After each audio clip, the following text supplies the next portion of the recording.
Our first Super Sunday of the 2017 Indian Premier League features the champions against the team that finished top of the table. This is a fixture that happened thrice last year, and the Sunrisers Hyderabad were triumphant on all those occasions. Brad Hogg and Ajit Agarkar will run through that game with me in their quick, rapid-fire style answers. Let's set up with matchday match point number 1 for our preview of doubleheader on Sunday. Can Gujarat solve Hyderabad's bowling puzzle?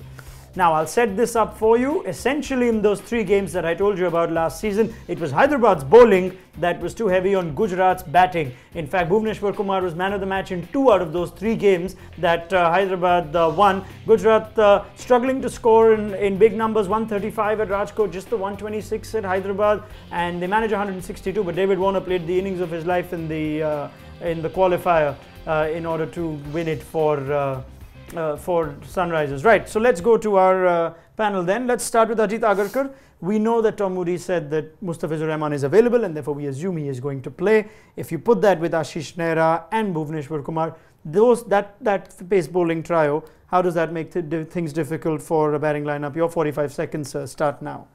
Well, I mean, they've proven over the last season or so that together they bowl well. I think the advantage that they have is,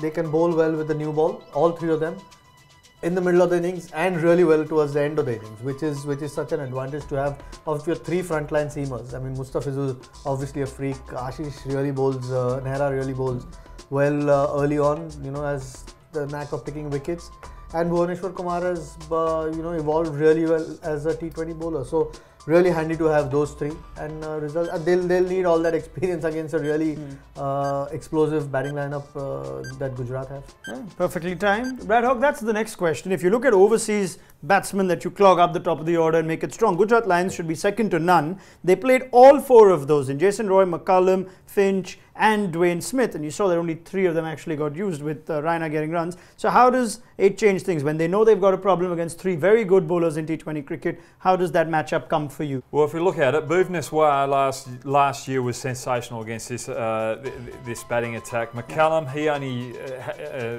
scored 4.5 and over against him. Finch 5 and over. Smith 6 and over. Karthik 6 and over. Raina was the only one who was able to get a hold of him at 8.35, and then in the first 6, Bhuvi